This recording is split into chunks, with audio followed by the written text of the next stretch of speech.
À l'heure chez nos confrères de RTL. Les politiques qui vont défiler au Salon d'agriculture cette semaine, mais ils ne passeront sans doute pas au McDo avant d'y aller. Ce serait mal vu. Et pourtant, McDo a tout fait pour ne plus être l'emblème de la malbouffe depuis des années, même si aujourd'hui encore, tout le monde n'est pas tout à fait convaincu. Enquête signée Paul-Luc Monnier et Marie-Lou Zaplicky. Vous y allez délicatement, souvent généreusement, parfois aussi un peu timidement. Mais dans cette célèbre chaîne, croquez-vous français. Est-ce que vous savez d'où vient le steak que vous mangez? Non, pas du tout. Pologne, peut-être? Du congèle. Et quel pays? Du sud, chez nous, je pense. Alors, qu'en est-il réellement? Là, dès que je vous dis on ouvre les lignes, vous mettez chacun à votre poste et on ouvre les lignes. Ici, 100% des frites sont françaises. Même chose pour les nuggets de poulet. Là, je relance une série de viande. Pour la viande, justement, c'est un peu plus compliqué. Sur le grill, il y a du français. C'est quoi comme viande, là? La charolaise. Mais le reste vient de l'étranger. Là, cette viande-là vient du Pays-Bas. En tout, en 2020, 590 millions d'euros d'achats français, un virage à 180 degrés. Car en août 1999, dans l'Aveyron,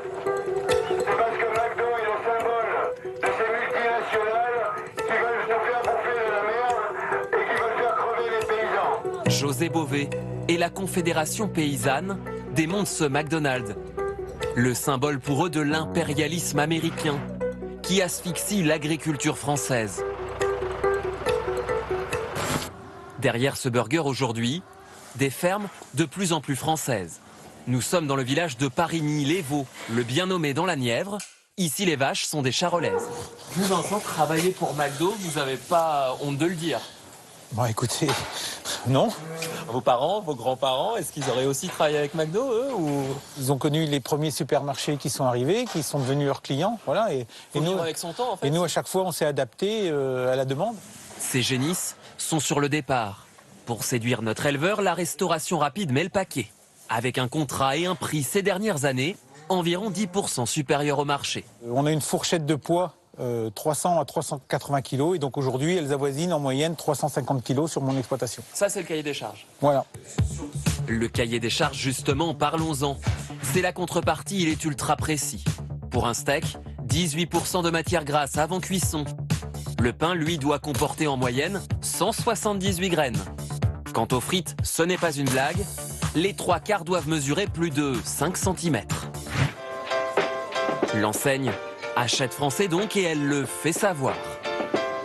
Un changement d'image stratégique pour cet expert. Voilà pour vous. On y va? On y va pour la dégustation.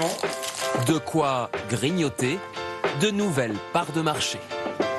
Dans d'autres pays, McDonald's n'a pas adopté le même dispositif. Et résultat des courses, c'est resté finalement une chaîne de restaurants qui est un peu paupérisante et un peu en dehors du cadre. Là, ici, McDo fait carrément partie du paysage alimentaire français, qu'on le veuille ou non. Justement, eux ne le veulent pas vraiment. Dans la région du Larzac, ces éleveurs sont loin d'être convaincus. Oh Manu, tu vas pas les vendre à McDo, ces vaches? Il y a 22 ans, pour avoir démonté le McDo de Millau, Christian Roquayrol s'est retrouvé quelques jours en prison. Voilà, j'ai quand même vachement vieilli depuis.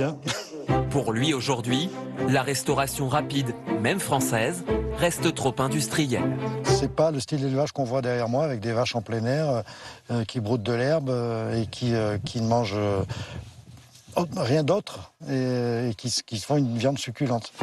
Aujourd'hui, McDo affirme s'approvisionner à 76% en France. Pour Burger King, c'est 75%. KFC revendique le 100% européen. Tout de suite, à 20h30 le dimanche.